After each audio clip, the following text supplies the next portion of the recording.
삶은 고유한 방식으로 자리를 잡아가곤 합니다. 어떤 자리는 아늑하고 어떤 자리는 지루하죠.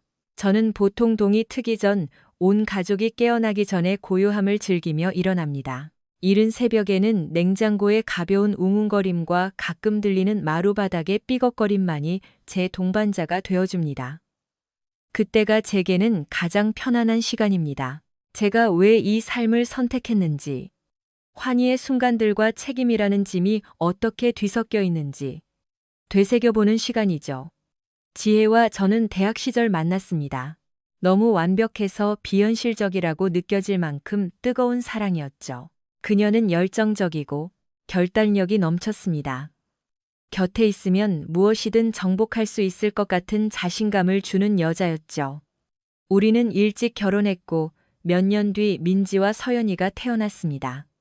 우리 딸들은 제 세상의 중심이었죠. 밝고 활기차며 때로는 사춘기 소녀들 특유의 까다로움으로 저를 당황하게 하기도 했습니다.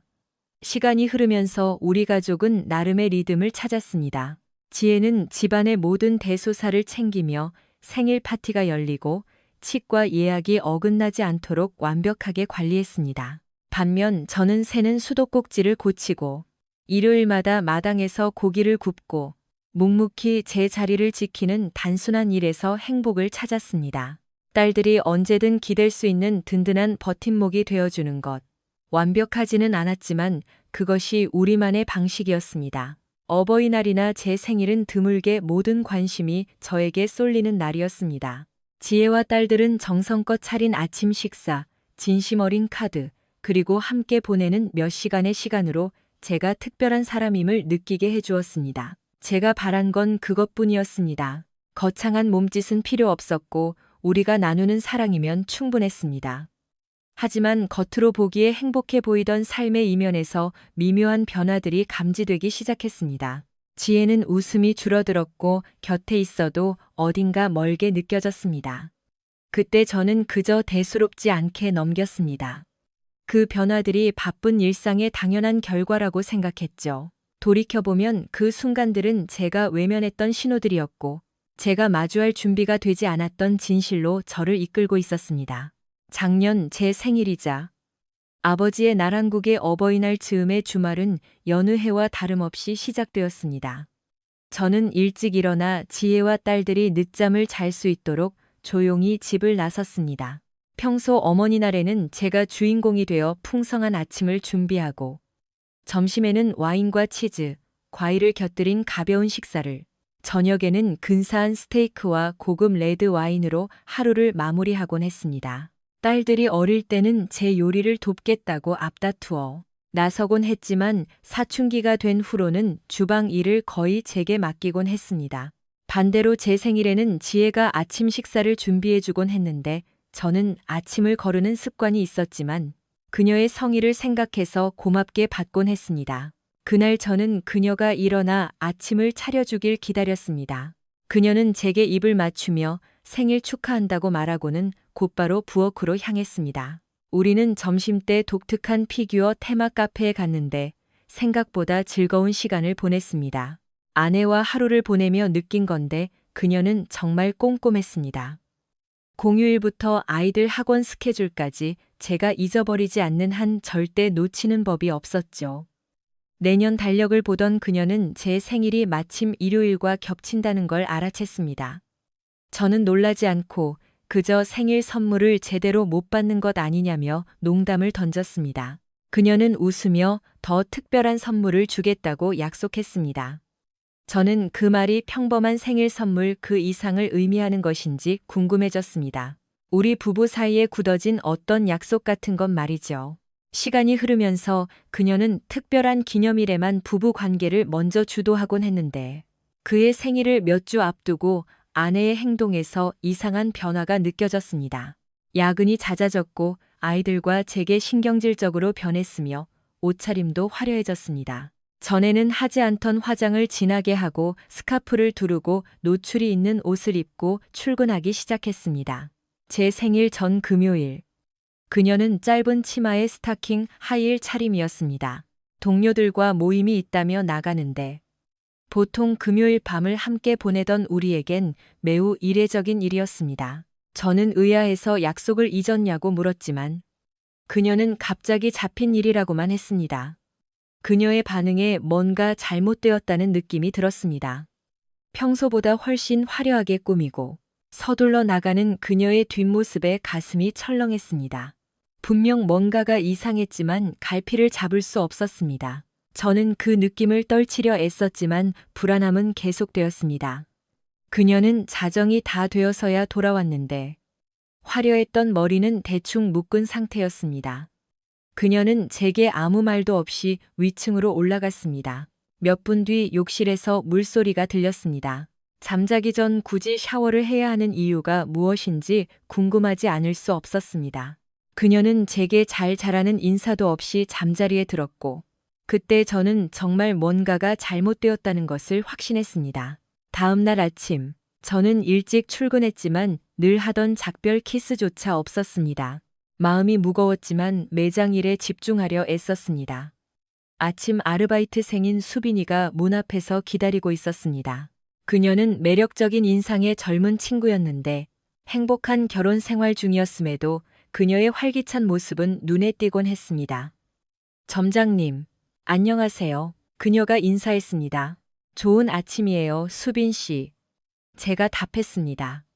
그녀는 제 표정이 안 좋은 걸 눈치채고 무슨 일이 있느냐고 물었습니다. 저는 고민이 좀 많다고 했죠. 그녀는 커피 한 잔을 권했고 저는 고맙게 받았습니다. 그녀가 아침 피크 시간을 준비하는 동안 저는 매장을 돌며 점검했습니다. 관리자들이 유능했지만 저는 직원들과 유대감을 쌓기 위해 직접 소통하는 걸 중요하게 생각했습니다. 마지막으로 카페 코너에 들르자 수빈이가 제 취향에 맞춘 블랙커피를 준비해 두었습니다. 여기요, 점장님. 그녀가 미소 지으며 건넸습니다. 고마워요. 저는 이 영혼의 팁을 남겼습니다. 그녀는 사양하려 했지만 저는 굳이 주고 나왔습니다. 사소한 일로 구설에 오르고 싶지 않았거든요.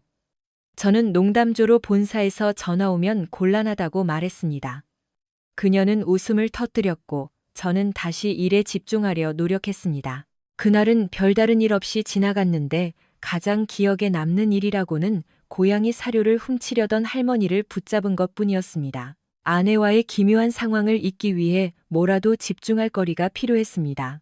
퇴근하고 집에 가니 아내와 딸들은 몇 주 전부터 계획했던 콘서트를 보러 갈 준비를 하고 있었습니다. 저는 까맣게 잊고 있었죠. 딸들은 제게 뽀뽀하며 인사를 건넸지만 아내는 저를 완전히 투명인간 취급했습니다. 어젯밤의 이상한 일들이 머릿속을 떠나지 않아 불안함은 가시지 않았습니다. 그날 밤, 저는 좀 더 자세히 알아보기로 했습니다. 그녀의 이메일을 확인했지만 의심스러운 건 없었습니다. 하지만 휴대전화는 잠겨 있어 메시지나 통화 기록을 볼 수 없었죠. 빨래 바구니까지 뒤져봤지만 토요일이라 이미 세탁을 끝낸 뒤였습니다. 아무것도 찾지 못했습니다. 불안한 마음을 안고 잠자리에 들었습니다. 생일 당일 아침, 저는 평소처럼 커피를 마시고 토스트를 구워 밖에서 맑은 공기를 마시며 시간을 보냈습니다. 커피를 더 마시려고 집 안으로 들어갔을 때 아내와 딸들이 일어나 점심 준비를 하고 있는 걸 보고 놀랐습니다. 우리 바다 보러 갈 거야. 큰딸 민지가 말했습니다.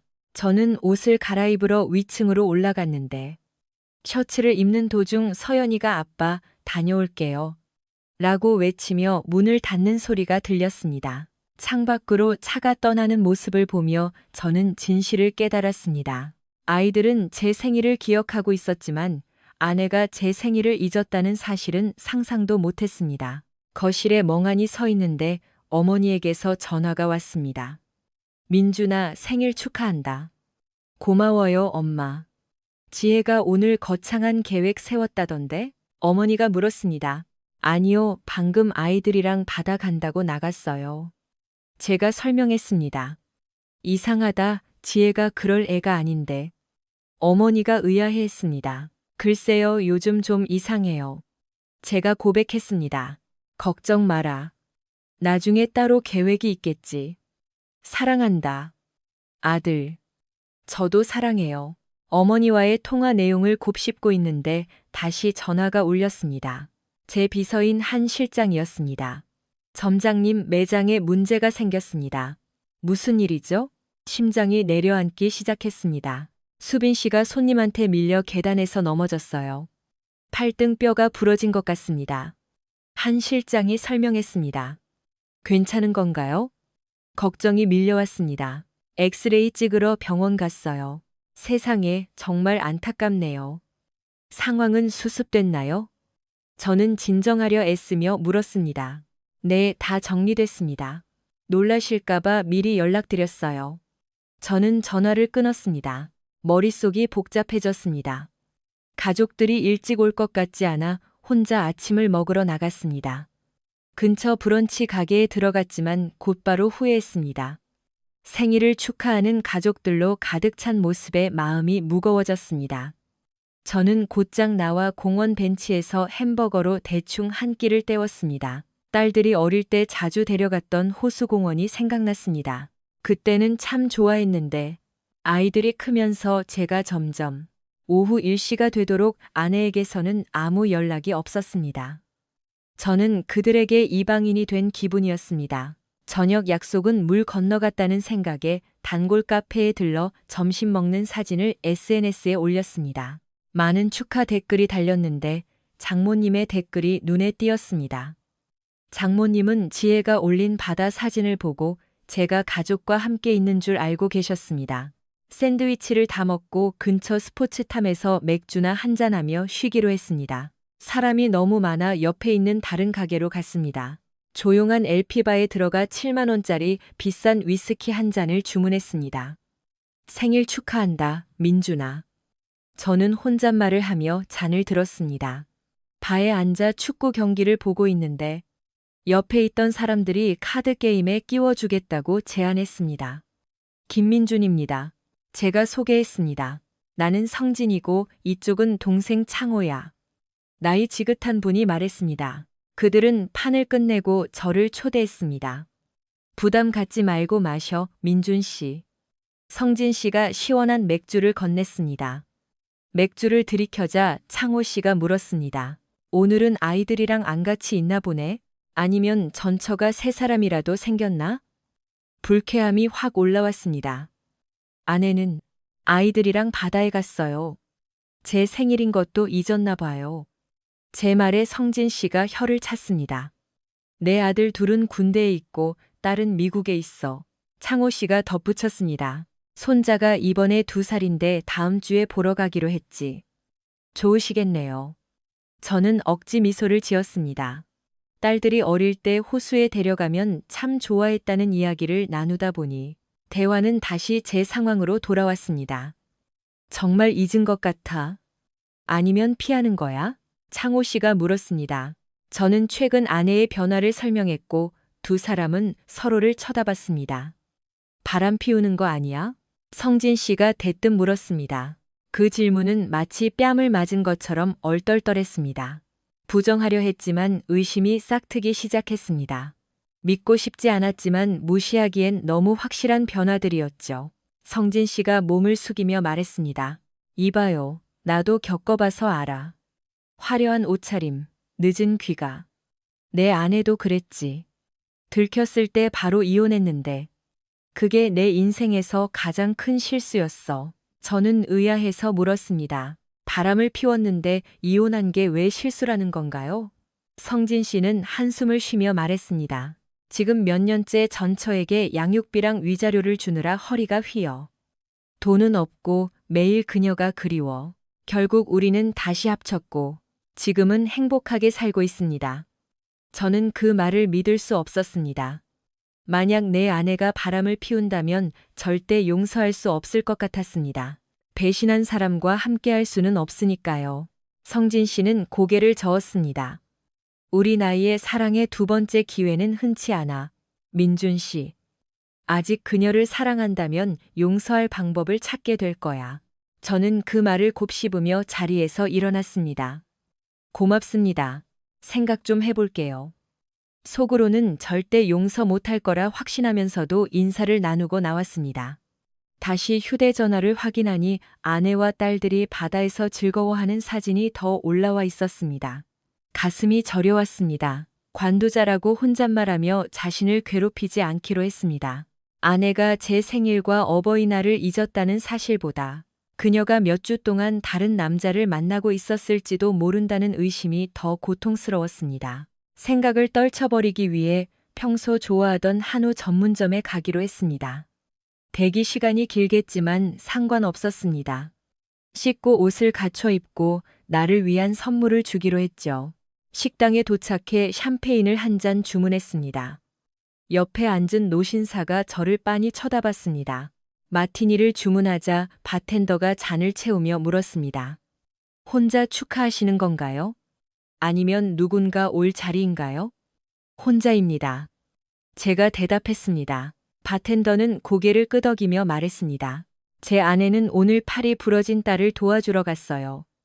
자식이 다 커서도 다칠 줄은 몰랐죠. 저는 쓴웃음을 지었습니다. 저도 한동안 혼자 다녀야 할 것 같네요. 아내는 다른 일로 바빠서요. 그때 한 어린 소녀가 달려와 노신사에게 할아버지라고 외치며 안겼습니다. 몇 분 뒤 누군가 제 이름을 불렀습니다.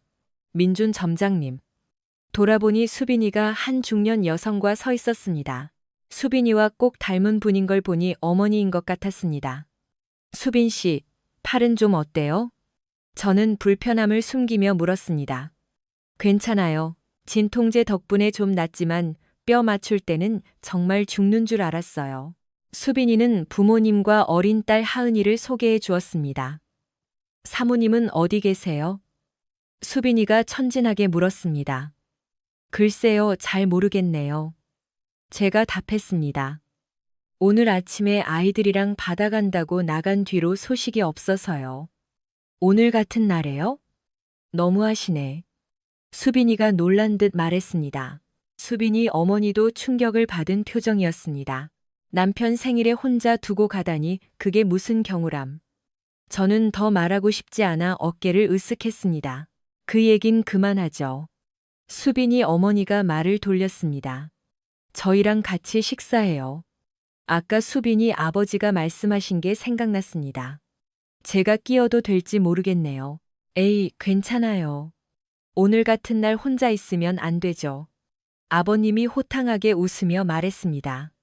민준 씨도 오늘 주인공이잖아요. 제가 사양하려 하자 아버님은 무슨 소리, 우리랑 같이 즐깁시다라며 저를 이끌었습니다. 하은이의 애교에 결국 저는 그들과 함께 자리에 앉았습니다. 점장님 고생 많으셨어요. 아버님이 제 어깨를 두드렸습니다. 아빠, 나중에 혼날 준비하세요. 하은이가 아빠를 보며 장난스럽게 말했습니다. 아버님은 제게 윙크를 보냈습니다. 민준 씨, 계산은 내가 할 테니 이리 와요. 저는 계산대에 2만 원을 올려두고 그들을 따라갔습니다. 함께 테이블에 앉았습니다. 미안해요, 점장님. 수빈이가 속삭였습니다. 우리 부모님이 좀 극성이시죠? 아니에요. 혼자 먹는 것보다 훨씬 좋네요.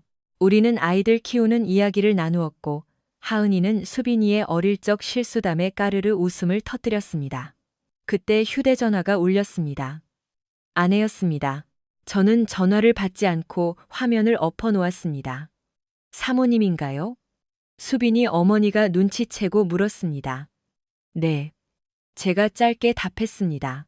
생각보다 상황이 심각한 거죠? 수빈이가 조심스럽게 물었습니다. 그런 것 같아요. 저는 거의 속삭이듯 대답했습니다. 확실한 증거는 없지만 다들 실수는 하니까요. 수빈이 어머니가 남편을 슬쩍 보며 말했습니다.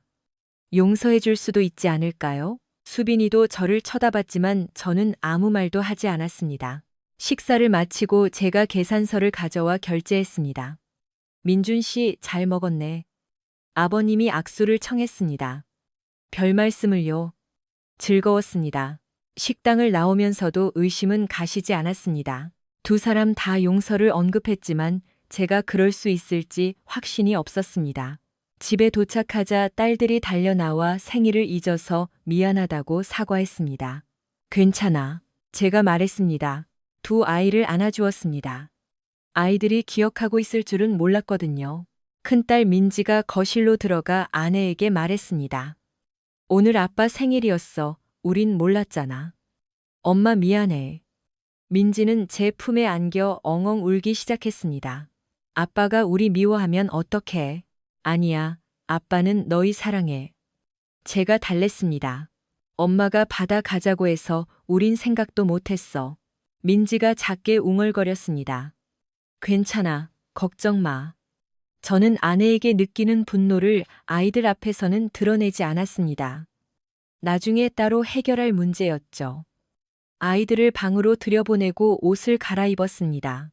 아래층으로 내려오니 아내가 혼자 앉아 울고 있었습니다. 미안해. 그녀가 속삭였지만 저는 대답하지 않았습니다. 테라스로 나가 맥주를 따고 그녀의 울음소리가 아닌 다른 것에 집중하려 애썼습니다.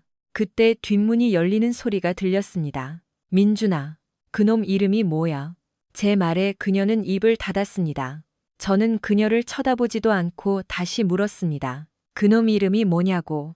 금요일에 같이 있었던 그 남자. 그녀가 부정하지 않자 분노가 치밀어 올랐습니다.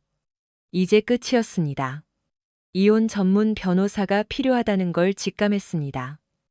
20년 가까운 결혼 생활이 이렇게 무너졌습니다. 제가 정말 바보 같았습니다. 머릿속이 어지러웠고 자꾸만 의문이 생겼습니다. 이 일이 언제부터 시작된 건지, 처음인지, 아니면 제가 아는 사람인지. 배신감은 모든 상황을 통제 불능으로 만들었습니다. 저는 이혼 과정에서 막내 서연이의 친자 확인 검사까지 요청하기로 마음먹었습니다. 그래야 마음이 편할 것 같았고 아내가 저지른 짓에 대한 책임을 지게 하고 싶었습니다. 밤새 인터넷으로 이혼 법률을 찾아보다 소파에서 잠이 들었습니다. 그렇게 제 생일이 지나갔습니다. 이른 아침 눈을 뜨니 아내는 여전히 침대에서 평온하게 잠들어 있었습니다. 참 예쁜 모습이었지만 이제 더 이상 제 사람이 아니었습니다. 저는 서둘러 짐을 챙겨 샤워를 하고 그녀가 깨기 전 조용히 방을 나왔습니다. 복도를 지나는데 민지가 서서 기다리고 있었습니다. 아빠, 상황이 많이 안 좋아요? 아이의 얼굴에 걱정이 가득했습니다. 저는 깊은 한숨을 내쉬었습니다. 최악이야. 엄마 용서해주면 안 돼요? 그냥 하루 깜빡한 거잖아요. 민지가 매달렸습니다. 엄마는 아빠 생일이랑 어버이날만 잊은 게 아니야. 제 목소리가 떨렸습니다. 엄마는 아빠를 배신했어. 민지는 믿을 수 없다는 듯 고개를 저었습니다. 아니에요. 엄마가 그럴 리 없어요. 엄마가 그랬어. 난 용서 못해. 제가 단호하게 말했습니다. 민지는 잠시 멈칫하더니 저를 설득하려는 듯 천천히 말을 이어갔습니다. 생각해봐요.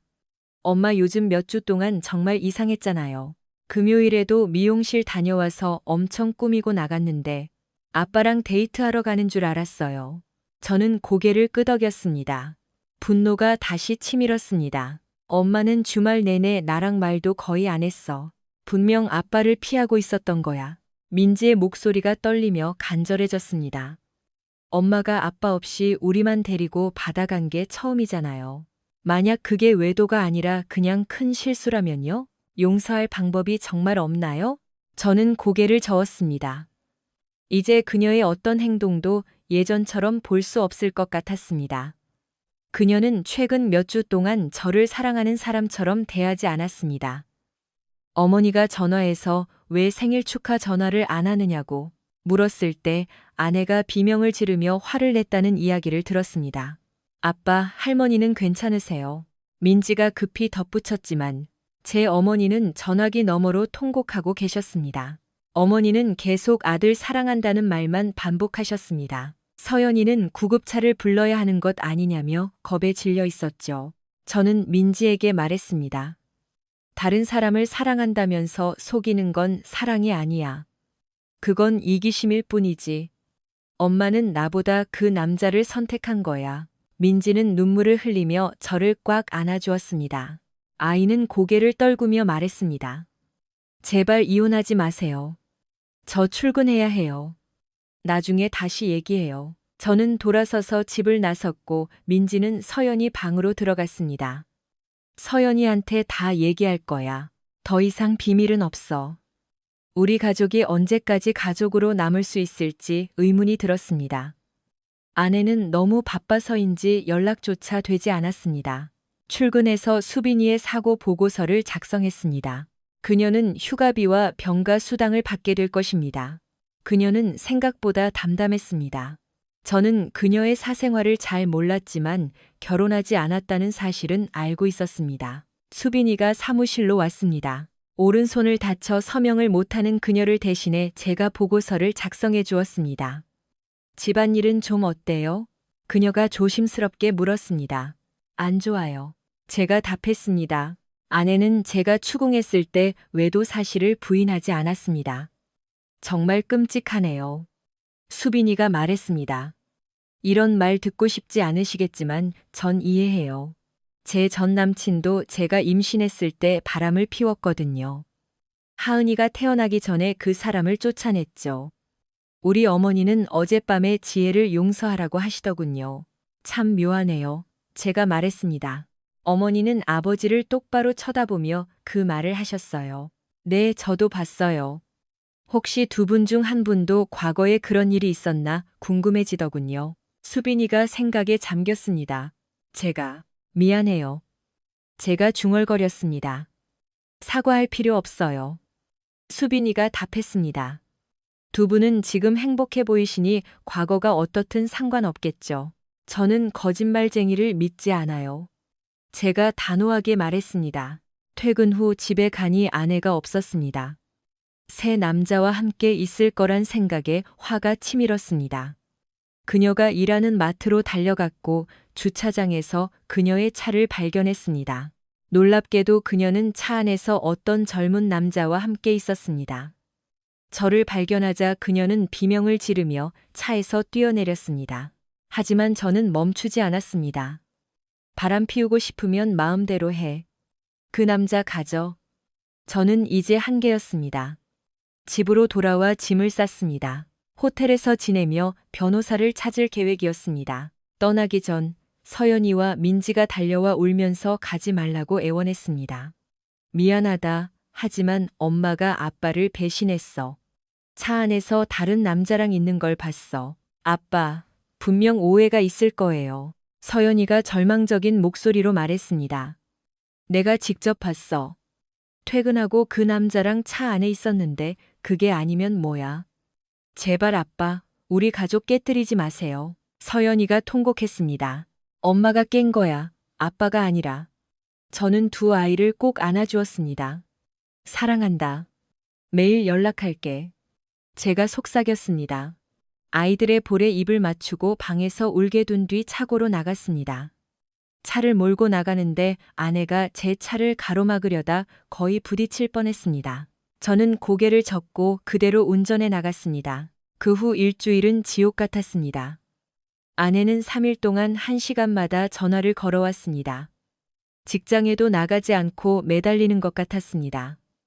음성 메시지는 절망적이었지만 저는 다 지워버렸습니다. 며칠 뒤 제 어머니와 장모님, 그리고 두 딸과 처제까지 나서서 아내와 대화해달라고 사정했습니다. 상황이 생각만큼 나쁘지 않다고들 했지만 제가 그녀가 바람을 피웠느냐고 물으면 다들 입을 다물었습니다. 다들 알면서도 인정하지 않았던 거죠. 저는 전화를 완전히 차단했습니다. 딸들에게는 연락하겠지만 엄마 이야기는 하지 않겠다고 했습니다. 2번이나 전화를 끊고 나서야 아이들은 제 진심을 알았습니다. 주말에 변호사를 만났습니다. 재산은 반반으로 나누고 아이들이 독립할 때까지만 그녀가 집에서 살게 한 뒤 팔기로 했습니다. 변호사는 제가 더 많은 권리를 주장할 수 있다고 했지만 상관없었습니다. 가장 좋은 건 그녀에게 위자료를 줄 필요가 없다는 것이었습니다. 그녀는 자생 능력이 있었고 전 그녀의 불륜 상대를 위해 돈을 보태줄 생각이 추호도 없었습니다. 문제는 구체적인 물증이 부족하다는 것이었습니다. 하지만 제 변호사는 서류를 완벽하게 준비했고 저는 안도감을 느꼈습니다. 긴 싸움 없이 깔끔하게 갈라서고 싶었습니다. 아내는 이혼 서류를 받고 저항했습니다. 생일 전 금요일에 딱 한 번 그 남자를 만났을 뿐이라고 주장했죠. 처가 식구들은 다시 제게 등을 돌렸습니다. 그녀에게 설명할 기회조차 주지 않는 비정한 사람이라며 저를 비난했습니다. 저희 어머니조차 결혼 생활을 지키려 노력하지 않는 유약한 아들이라고 하셨습니다. 장모님은 제가 신의를 저버렸다고 하셨고, 딸들은 이혼이 자신들에게 큰 상처가 될 거라며 울며 매달렸습니다. 정말 믿기지 않았습니다. 잘못한 건 제가 아닌데 왜 제가 비난받아야 하는지 이해할 수 없었습니다. 저는 딸들에게 법원 명령이라며 친자 확인 검사까지 요구했습니다. 지혜는 제게 편지를 보내 외도 사실을 인정하면서도 상황을 축소하려 했습니다. 겨우 21살짜리 애송이와 딱 한 번 실수한 것뿐이라며 제가 그를 만나 다시는 연락하지 말라고 경고한 뒤로 끝난 일이라고 했습니다. 하지만 그 편지가 오히려 제게 결정적인 증거가 되었습니다. 저는 법정에서 그녀의 부정행위를 입증했고 판사는 60일 이내에 이혼을 승인했습니다. 저는 가족들 사이에서 나쁜 놈이 되었고 모두가 저와 말을 섞지 않았습니다. 그래도 저는 굽히지 않았습니다. 매일 딸들에게 음성 메시지를 남겼지만 아이들은 전화를 받지 않았습니다. 침묵의 원인을 저에게 돌리려는 그들의 태도에 굴복하지 않았습니다. 그러다 일요일마다 수빈이를 만나 커피를 마시기 시작했습니다. 처음엔 우연히 카페에서 그녀와 하은이를 만난 게 계기였죠. 함께 시간을 보내며 대화를 나눴고 하은이는 제 아이패드를 가지고 노느라 정신이 없었습니다. 수빈이는 딸들이 곧 결국 아빠를 이해하게 될 거라고 저를 다독여 주었습니다. 지혜의 영향력이 더 크지 않을까 걱정되었지만요. 다음 일요일에도 우리는 만났고 수빈이는 저보고 스토킹하는 거냐며 농담을 던졌습니다. 저는 그저 고요한 아침이 좋을 뿐이라며 웃어넘겼습니다. 의도한 건 아니었지만 우리는 매주 만나는 사이가 되었습니다. 그녀와 함께 있으면 편안했고 하은이의 밝은 에너지는 제 큰 위안이 되었습니다. 이혼이 확정된 날 저는 20년 가까이 살았던 집을 방문했습니다. 지혜가 울어서 퉁퉁 부은 얼굴로 문을 열어주었습니다. 아무 말 없이 그녀는 저를 안으로 들였습니다. 애들은 집에 있니? 제가 물었습니다. 학교 공연 보러 갔어. 지혜가 떨리는 목소리로 답했습니다. 당신이 여기 왜 왔는지 알아? 그래? 제가 비꼬듯 물었습니다. 너무 늦기 전까지 이 상황을 막으려 하지도 않았으면서? 당신이 다시 돌아올 줄 알았어. 하지만 내가 허락하지 않았지. 그녀가 말했습니다. 당신은 내 가슴을 갈기갈기 찢어놨어. 제 목소리는 얼음처럼 차가웠습니다. 용서가 안 돼, 지혜야. 그냥 한 번의 실수였을 뿐이잖아. 왜 용서 못해? 나를 예전만큼 사랑하지 않는 거야? 그녀가 눈물을 쏟으며 물었습니다. 저는 비열하게 웃었습니다. 그놈이랑 놀아날 때 나를 사랑하긴 했어? 나를 사랑했느냐고. 내 생일에 나를 무시한 게 사랑이야? 더 할 말 없어. 지혜는 흐느끼며 자기는 이런 일이 생기길 원치 않았다고 했습니다. 바람 피우는 아내를 원하는 남편도 없어. 제가 쏘아붙였습니다. 그녀가 뭐라고 더 변명하려 했지만 저는 말을 가로챘습니다. 내 가슴만 찢어놓은 게 아니라 우리 가족 전체를 나에게 등 돌리게 했어. 절대 용서 안 해. 그녀는 제가 과잉 반응을 해서 가족들이 그렇게 된 거라며 적반하장으로 나왔습니다. 분노가 다시 치밀었습니다. 가족들에게 사과하게 만들지 않으면 내가 만나는 모든 남자에게 내가 어떤 여자인지 폭로할 거야. 아무도 널 믿지 못하게 하겠어. 당신은 못 그래. 전부 내 탓으로 돌려봐. 그녀가 거의 구걸하듯 말했습니다. 오, 그래? 네가 바람 피운 거잖아. 제가 맞받아쳤습니다. 넌 딸들에게 외도가 괜찮다는 걸 가르쳤어. 애들은 그게 당연하다고 생각하며 자라겠지. 그리고 나는 나쁜 아빠가 될 거고. 됐어. 이제 이 광대극은 끝이야. 네가 젊은 놈 따라다니는 동안 나만 바보 될 생각 없으니까. 저는 그녀의 손을 뿌리쳤습니다.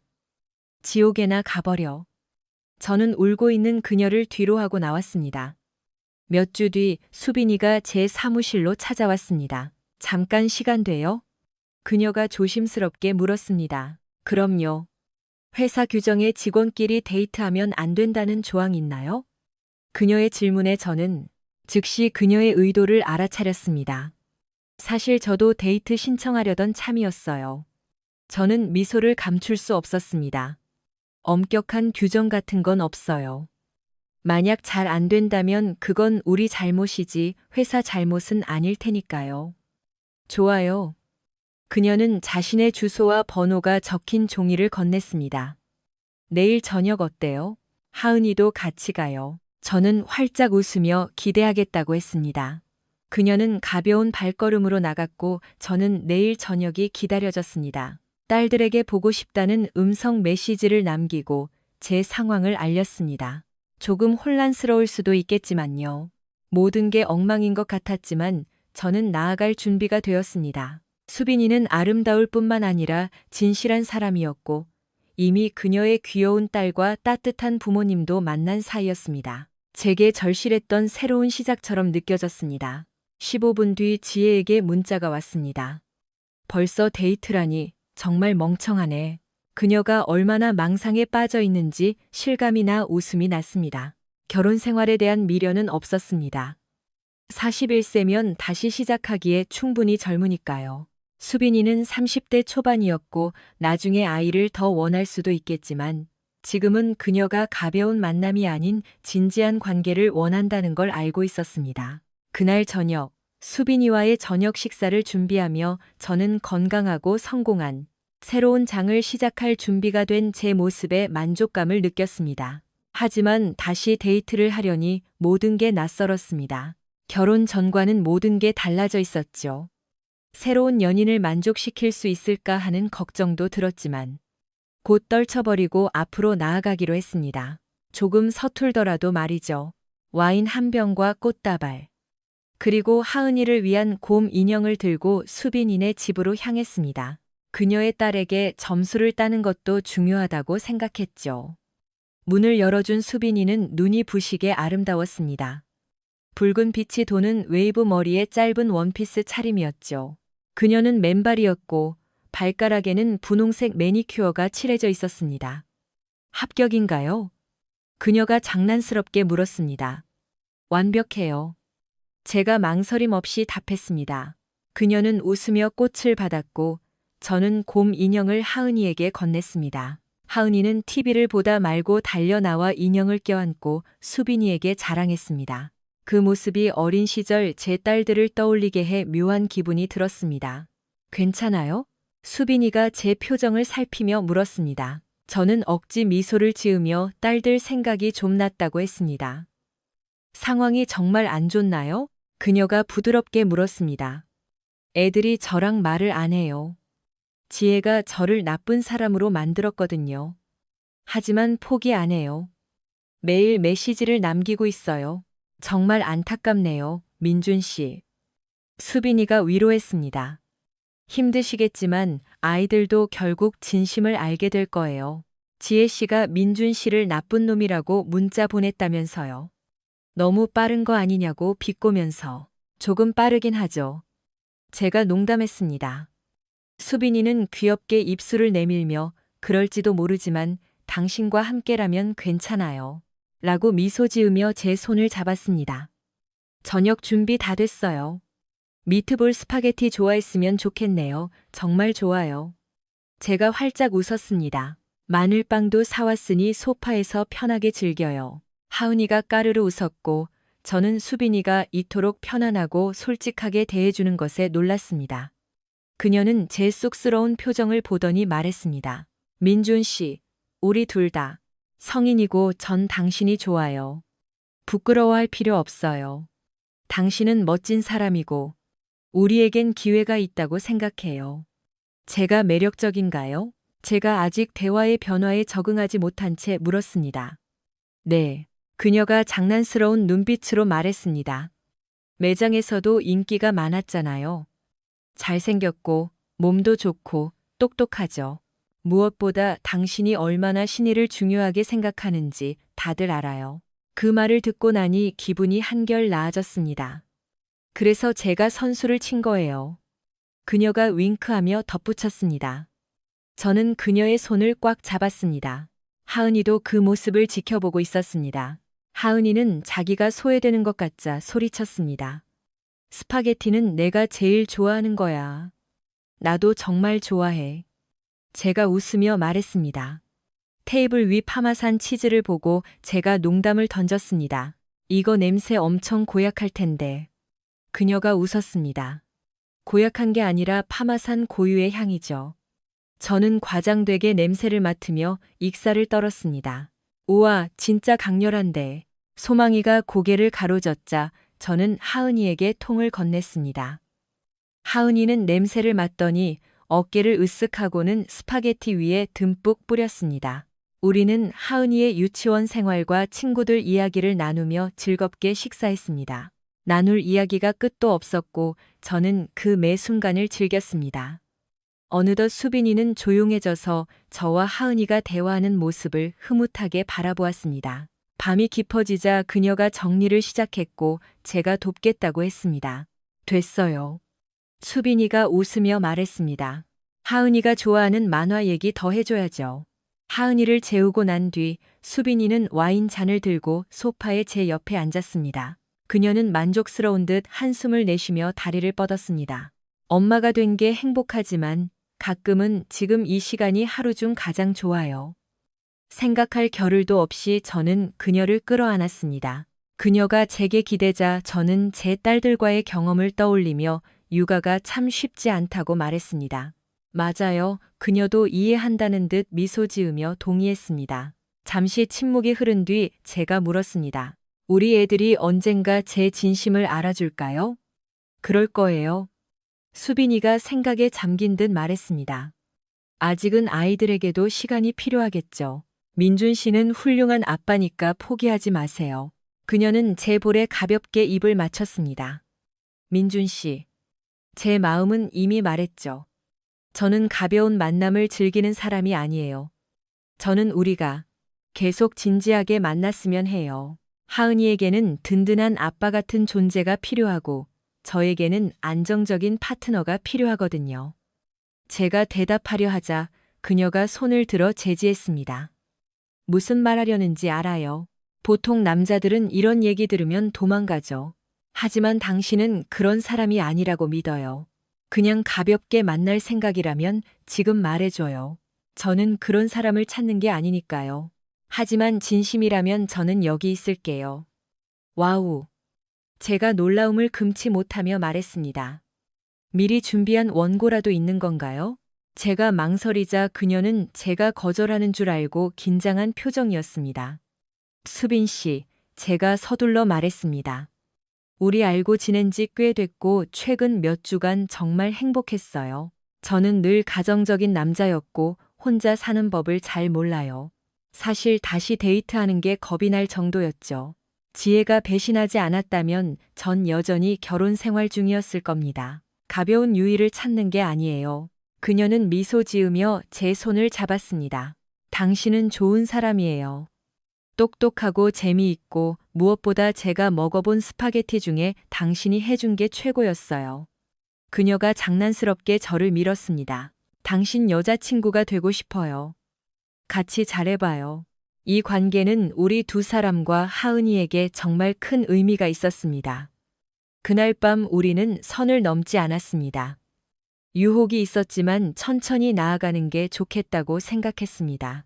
수빈이가 자신의 진심을 다 보여줬기에 저도 그녀를 존중하고 싶었습니다. 며칠 뒤 매장에 매니저직 지원자가 왔는데 저는 그를 보자마자 우리 결혼 생활을 파탄낸 놈이라는 걸 알아챘습니다. 그는 야간 매니저 면접을 보러 왔고 저는 즉시 그를 채용했습니다.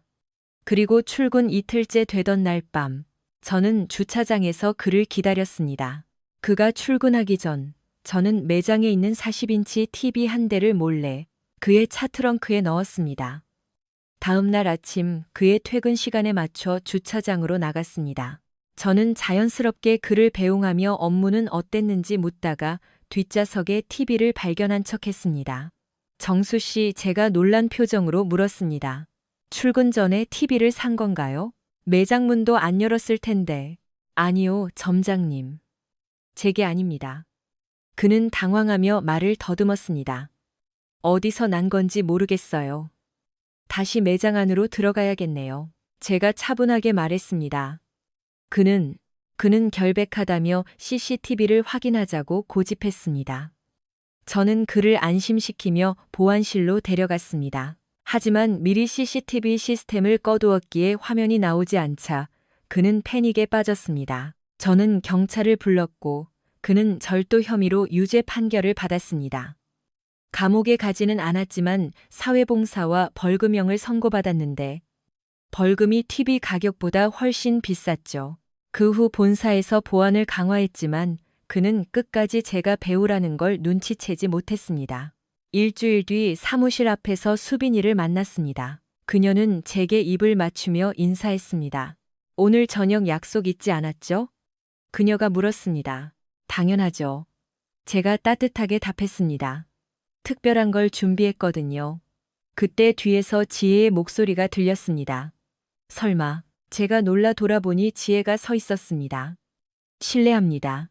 수빈이는 침착하게 지혜를 마주했습니다. 무슨 용건이죠? 지혜는 팔짱을 낀 채 인상을 썼습니다. 전화 계속 안 받던데 내 번호 차단했어? 수빈이의 목소리가 날카로워졌습니다. 네, 당신이 제 인생에 대해 30통 넘게 입에 담지 못할 욕설 문자를 보낸 뒤로 차단했어요. 왜요? 아이들 대학 학비 계획 얘기해야 해서 왔어. 지혜가 조금 누그러진 태도로 말했습니다. 아이들은 원하는 곳 어디든 갈 수 있어. 내가 이미 돈은 다 마련해뒀어. 제가 단호하게 잘랐습니다. 나도 동참하고 싶지만 당신이 애들한테 나에 대한 공포심을 심어줘서 애들이 나랑 말도 안 하려 해. 지혜의 목소리가 높아졌습니다. 애들은 당신이 학비 안 줄까봐 걱정하는 것뿐이야. 제가 침착하게 대답했습니다. 당연히 줄 거야. 무슨 일이 있었든 난 여전히 내 아이들을 사랑하니까. 당신이 제정신이 아니어서 그렇지. 제가 맞받아쳤습니다. 이혼하면서 아이들까지 잃었잖아. 지혜가 반박했습니다. 수빈이가 실소를 터뜨리자 지혜가 그녀를 노려봤습니다. 그건 그냥 실수였어. 지혜가 자신을 변명했습니다. 그 실수 하나가 우리 가족을 파괴했어. 제가 차갑게 말했습니다. 당신은 여전히 내 남편이어야 해. 지혜가 억지를 부렸습니다. 망상이 심하군. 제가 중얼거렸습니다. 넌 모든 걸 망쳤어. 만약 네가 다른 사람 만나는 거 들키면 그 남자한테 내 실체를 똑똑히 알려줄 거야. 제가 자리를 뜨려 하자 지혜가 비명을 질렀습니다. 수빈이가 그녀를 차 쪽으로 밀어붙이며 얼굴에 손가락질을 했습니다. 내 남자한테서 떨어져, 이 마녀야. 당신이 버린 남자를 내가 주운 거야. 저는 서둘러 달려가 수빈이를 말렸습니다. 됐어요, 수빈 씨. 그럴 가치도 없는 여자예요. 지혜는 소리를 지르며 떠났습니다. 제발 지혜야, 가라. 이제 다 끝났어. 이게 다 당신 탓이야. 지혜는 울부짖으며 떠났고 저는 숨을 헐떡이는 수빈이를 달랬습니다. 그녀는 사과했지만 저는 그녀를 조금 놀리고 싶은 마음이 들었습니다. 여자 두 명이 나를 두고 싸우는 걸 보니 내 자존감이 쑥쑥 올라가는데요. 제가 활짝 웃자 우리는 함께 웃으며 안으로 들어갔습니다. 그날 저녁 어머니에게서 전화가 왔는데 아무 말씀도 없으시다가 전화가 끊겼습니다. 다시 걸었지만 받지 않으셨습니다. 급히 119에 확인해 보니 이미 구급차가 출동 중이었습니다. 저는 매장 일을 동료에게 맡기고 집을 뛰쳐나갔습니다. 수빈이가 뒤에서 불렀지만 설명할 겨를이 없었습니다. 저는 집으로 질주했습니다. 도착했을 때 구급차는 이미 떠난 뒤였습니다. 병원으로 뒤따라갔지만 응급실에서 들은 소식은 어머니가 도착 전에 이미 돌아가셨다는 것이었습니다. 통화 중에 쓰러지신 게 분명했습니다. 저는 대기실에 혼자 앉아 눈물을 흘렸습니다. 어머니와의 마지막 대화를 떠올렸습니다. 어머니는 무슨 말씀을 하려던 걸까?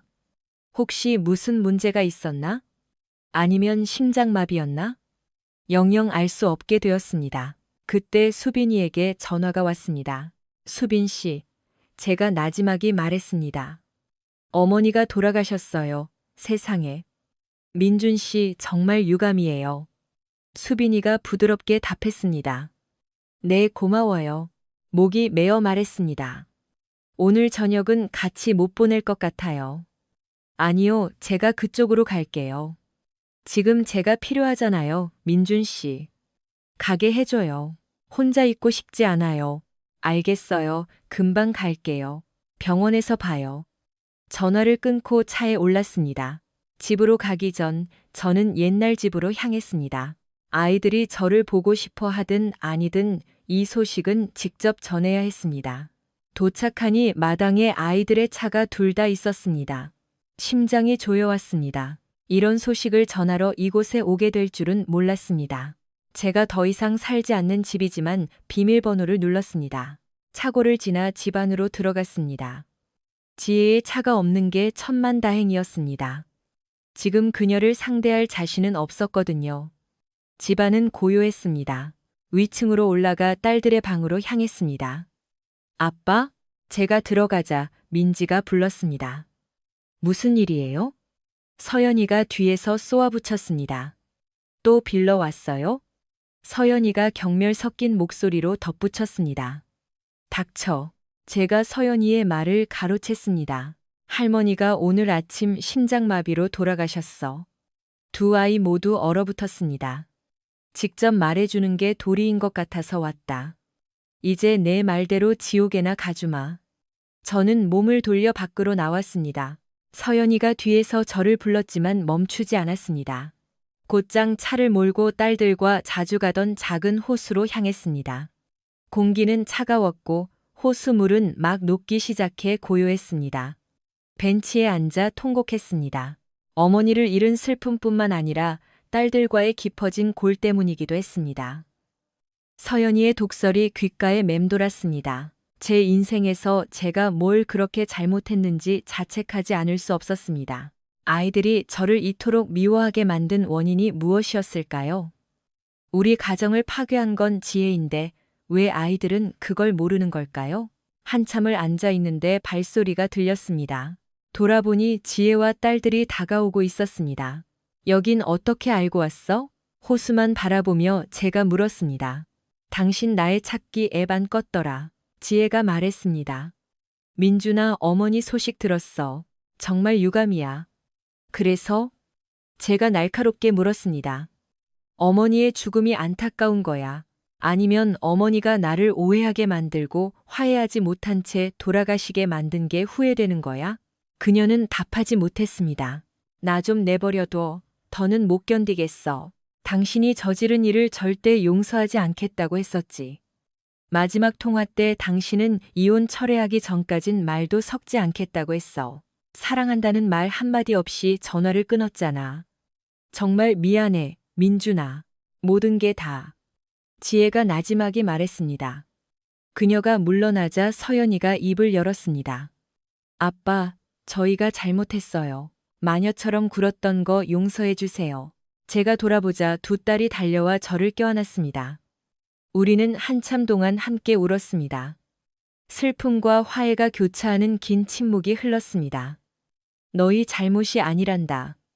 제가 아이들을 다독였습니다. 우리가 함께하지 못하는 게 엄마 때문이라는 걸 몰랐어요. 죄송해요, 아빠. 민지가 울먹이며 말했습니다. 우리는 그냥 아빠가 엄마를 용서해 주길 바랐을 뿐이에요. 엄마가 아빠를 사랑하는 게 너무 눈에 보였으니까요. 하지만 신의를 지킬 만큼은 아니었지. 제가 씁쓸하게 답했습니다. 미안하다. 정말 미안해. 저는 아이들을 꽉 안아주었습니다. 멀리 세워진 차 안에서 지혜가 우리를 바라보고 있었습니다. 애들아, 아빠는 너희가 필요해. 가슴이 미어졌습니다. 이제 곧 대학에 갈 텐데 너무 보고 싶을 거야. 우리가 너무 많은 시간을 낭비했구나. 아빠, 서연이가 작게 말했습니다. 이제 절대 아빠 멀리하지 않을게요. 민지도 덧붙였습니다. 할머니가 우리 화해하는 걸 보셨어야 했는데.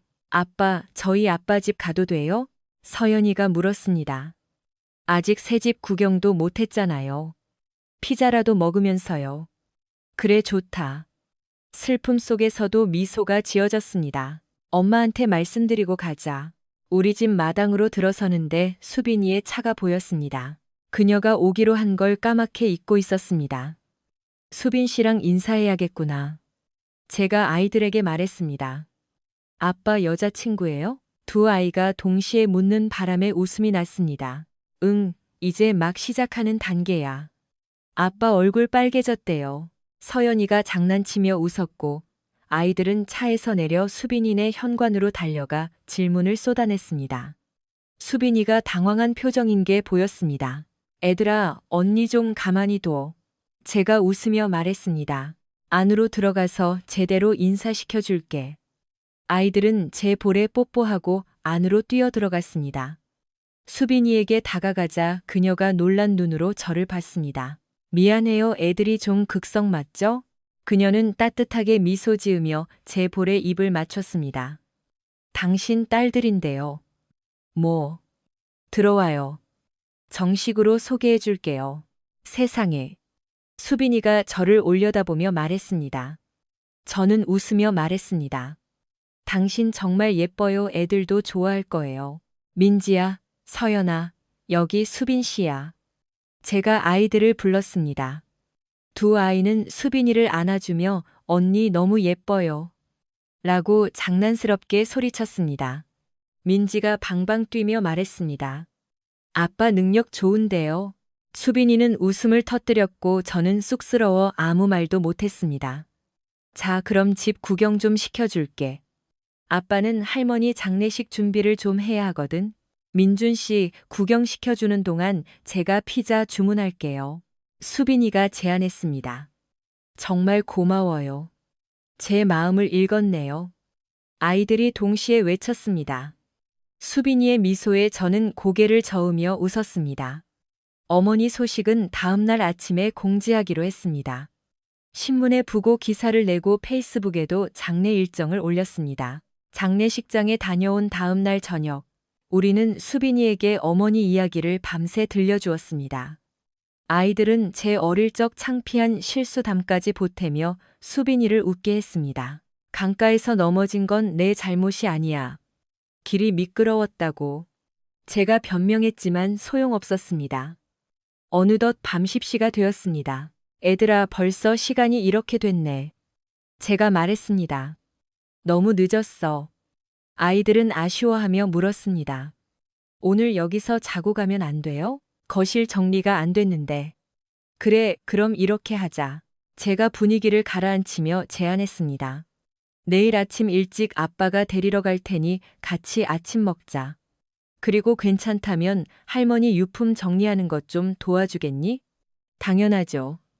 아빠, 저희가 다 도울게요. 아이들이 답했습니다. 고맙구나. 아이들의 말에 가슴이 뭉클했습니다. 수빈 씨, 좀 더 걷고 싶어요. 아니면 하은이한테 가봐야 해요? 제가 물었습니다. 하은이는 아빠랑 있어요. 오늘 학부모 모임이거든요. 민지가 자리에서 일어났습니다. 하은이가 누구예요? 수빈 씨의 4살 된 딸이야. 제가 설명했습니다. 두 아이 모두 세상에 빨리 보고 싶어요라며 환호했습니다. 수빈이는 아이들의 열광적인 반응에 웃음을 터뜨렸습니다. 곧 보여줄게요. 자, 이제 가자. 아이들을 보내고 수빈이와 저는 소파에 앉았습니다. 참 좋은 아이들이네요. 수빈이가 밝게 웃으며 말했습니다. 드디어 관계가 회복돼서 정말 다행이에요. 저는 깊은 한숨을 내쉬며 답했습니다. 어머니를 잃고 나서야 이렇게 됐다는 게 마음 아프지만요. 수빈이가 제 품으로 파고들었고 저는 그녀를 꼭 안아주었습니다. 그녀의 온기를 느끼며 저는 잠이 들었습니다. 다음 날 아침 눈을 떴을 때 수빈이가 우리 둘에게 담요를 덮어준 채 여전히 제 곁에 누워 있었습니다. 누군가와 이토록 가까이 있다는 느낌을 받은 게 언제였는지 기억도 나지 않았습니다. 저는 그녀의 이마에 살며시 입을 맞췄습니다. 미안해요. 당신 위에서 잠들었네요. 그녀가 기지개를 켜며 중얼거렸습니다. 괜찮아요. 어제 감정적으로 힘든 하루였잖아요. 우리 애들이랑 아침 먹으러 갈까요? 제가 물었습니다. 하은이도 데려가도 된다면요. 부모님이 오늘 아침에 일이 있으시거든요. 당연하죠. 우리 애들도 정말 좋아할 거예요. 저는 미소 지으며 아이들에게 마트로 오라고 문자를 보냈습니다. 하은이의 손을 잡고 들어가자 아이들이 입구까지 뛰어나왔습니다. 하은이는 곧바로 공중으로 번쩍 들려 뱅글뱅글 돌며 까르르 웃음을 터뜨렸습니다. 언니들의 뽀뽀 세례가 이어졌죠. 나 화장실 가고 싶어. 하은이가 외치자 민지와 서연이가 동시에 내가 데려갈게 라며 화장실로 달려갔습니다. 수빈 씨, 저 애들이 잘 지낼 수 있을까요? 제가 싱긋 웃으며 묻자 그녀는 제 어깨를 가볍게 치며 볼에 입을 맞췄습니다. 오랫동안 지금처럼 잘 지냈으면 좋겠네요. 그녀의 말에 가슴 한구석이 찡했습니다. 비록 이제 막 시작한 사이였지만 저 역시 같은 마음이었으니까요. 우리는 식사하며 끊임없이 대화했습니다. 하은이는 언니들에게 질문을 쏟아냈고 아이들은 하은이의 호기심에 놀라면서도 다정하게 답해 주었습니다. 하은이는 자기 얘기만 하는 게 아니라 언니들에 대해 정말 궁금해했습니다. 아이들은 동네 베이비시터 경험이 많아서인지 아이 다루는 솜씨가 좋았습니다. 하은이가 좋아하는 만화와 영화를 줄줄 꿰고 있었고 하은이는 언니들에게 푹 빠졌습니다. 저는 하은이가 수빈이와도 금세 친해지는 걸 보며 신기했습니다. 예전의 갈등이 무색할 만큼 아무런 거부감이 없었죠. 제 딸들은 수빈이를 금세 좋아하게 되었습니다. 이혼 후 저와 몇 달이나 말을 안 했던 아이들이 수빈이는 주저없이 받아들인 것이 참 의아했습니다. 나중에 꼭 물어봐야겠다고 생각했습니다. 어머니의 유품을 정리하고 장례 절차를 마친 뒤에야 겨우 한숨을 돌릴 수 있었습니다.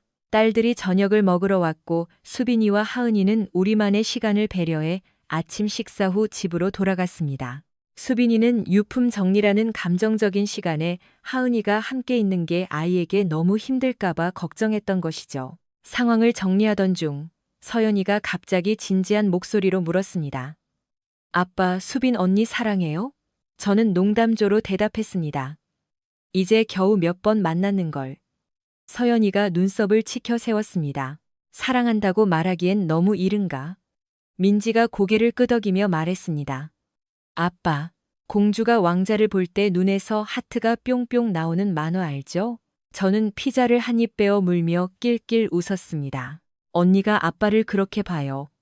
눈에 하트가 가득 담겨 있다니까요. 제가 대답하기도 전에 두 아이가 저를 쳐다봤습니다. 그리고 동시에 말했습니다. 우리 언니가 정말 좋아요. 저는 웃음이 나려다 이내 숙연해졌습니다. 피자를 내려놓고 손을 닦은 뒤 싱크대로 가서 마음을 가라앉혔습니다. 아빠, 서연이가 부드럽게 불렀습니다.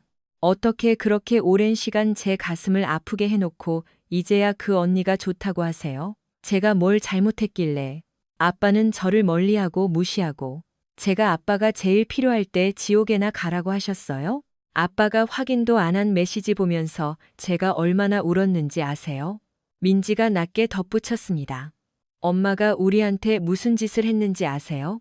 다시 예전처럼 가족으로 돌아가고 싶으면 아빠한테 빌어보자고 하셨을 때 그 말이 제 가슴을 후벼 파는 것 같았어요.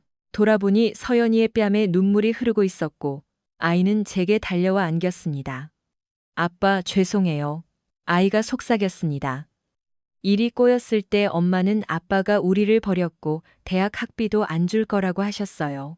아빠가 보낸 메시지들은 그냥 이혼 소송에서 유리해지려고 쇼하는 거라고 하셨고요. 민지가 설명했습니다.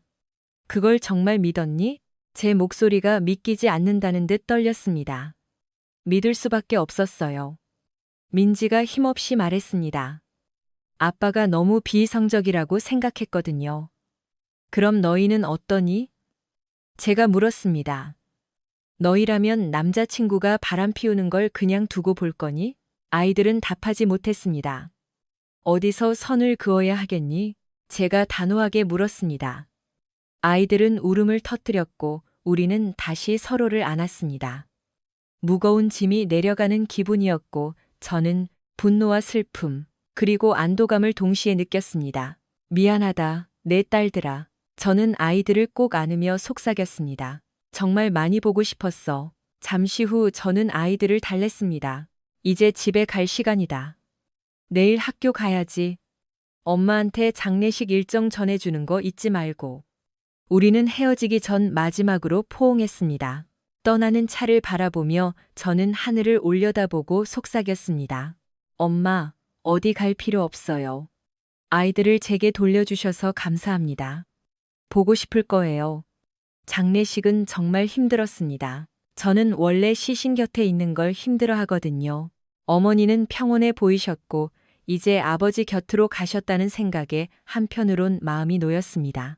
아버지는 몇 년 전 돌아가셨는데 전통적인 장례 절차를 원치 않으셨죠. 아버지는 사람들이 시신 주위에 모여 있는 게 이상하다고 생각하셨거든요. 어머니는 자신의 관까지 미리 골라두실 정도로 모든 걸 준비해 두셨습니다. 지혜와 딸들이 도착했을 때 저는 영당 앞에 서 있었습니다. 아이들은 눈물을 흘리며 저를 꽉 안아주었습니다. 지혜는 제게 시간을 주려는 듯 뒤로 물러나 있었습니다. 추도 예배가 끝난 뒤 지혜는 관 속에 무언가를 넣었습니다. 우리 세 사람의 사진이었는데 지혜가 어머니와 아이들을 안고 있는 모습이었죠. 그 모습을 보니 눈물이 쏟아졌습니다. 저는 어머니의 손 곁에 사진을 조심스럽게 놓아드리고 그날 처음으로 소리내어 울었습니다. 예배가 시작되었고 지혜는 뒤에 남아 조문객들과 인사를 나눴습니다. 그토록 오랜 시간 가족으로 지냈으니 정이 안 들 수가 없었겠죠. 가족들은 맨 앞줄에 앉아야 했습니다. 제 오른쪽엔 두 딸이, 왼쪽엔 수빈이가 앉았죠. 그런데 뭔가 마음이 불편했습니다. 뒤를 돌아보니 지혜가 뒤편에 서서 눈물을 닦고 있었습니다. 이건 아니라는 생각이 들었습니다. 어머니도 지혜가 앞줄에 앉길 바라셨을 겁니다. 어머니에게 지혜는 딸이나 다름없었으니까요. 저는 뒤로 가서 지혜에게 손을 내밀었습니다. 이리 와, 거기 있을 필요 없어. 지혜는 흐느끼며 제 손을 잡았습니다. 고마워요. 그녀가 속삭였습니다. 우리는 앞줄로 갔고 숙부님이 자리를 양보해 주셨습니다. 수빈이가 제 볼에 입을 맞추며 속삭였습니다. 당신은 참 좋은 사람이에요, 민준 씨. 기분이 묘했습니다. 저는 수빈이의 손을 잡았고 지혜는 바로 옆에 앉아 있었습니다. 나중에 이 선택을 후회하지 않길 바랄 뿐이었습니다. 마지막 조문객을 보내고 나니 지혜가 수빈이와 함께 제 곁으로 다가왔습니다. 둘 사이에 긴장감이 흐르지 않을까 걱정되었습니다. 민준 씨, 오늘 함께하게 해줘서 고마워요. 지혜가 말했습니다. 어머니는 저를 친딸처럼 아껴주셨어요. 제가 여기 있는 게 맞다고 생각해요. 저는 다음 날 장례 행렬 때 지혜도 리무진에 같이 타자고 제안했습니다. 그녀는 저를 안고 울음을 터뜨렸습니다. 수빈이가 제 허리에 손을 얹는 게 느껴져 긴장했지만 지혜는 포옹을 풀고 말했습니다. 더 바라는 건 없어요. 이제 가볼게요. 집에 돌아온 수빈이는 미소 지으며 지혜에 대해 이야기했습니다. 당신이 어머니께 얼마나 소중한 아들이었는지 저도 알아요. 어머니 없이 견디는 게 당신에게 정말 힘들 거라는 걸 지혜 씨도 걱정하더군요. 그녀는 그렇게 방을 나갔습니다. 수빈이가 저를 안아주며 말했습니다. 집까지 바래다 줄게요. 수빈이네 집에 도착해 맥주 한 캔을 마시며 식탁에 앉았습니다. 지혜랑 별일 없어서 다행이에요. 당신한테 시비라도 걸까봐 걱정했거든요. 제가 안도하며 말했습니다. 아이들이 옆에서 잘 도와줬어요. 이제 내일만 잘 넘기면 돼요. 그녀의 말이 맞길 바랐습니다. 지혜 때문에 왜 그렇게 걱정했는지 모르겠네요. 제가 좀 예민했나 봐요. 오늘 밤 제 곁에 있어 줄래요? 제가 물었습니다. 그녀는 미소 지으며 제 손을 잡고 말했습니다. 당신이 아무리 쫓아내려 해도 안 나갈 거예요. 우리는 사랑을 나누진 않았지만 그녀의 품 안에서 이혼 후 가장 깊은 잠을 잤습니다. 발인 예배를 기다리는 동안 지혜가 속삭였습니다. 아무 문제 안 만들게요. 저도 거짓말을 섞어 답했습니다. 당신이 편안해 보여서 다행이야. 그녀는 콧방귀를 뀌었습니다. 내가 편해 보인다고요? 난 지금 여기서 이방인이에요. 아무도 나를 반기지 않잖아요.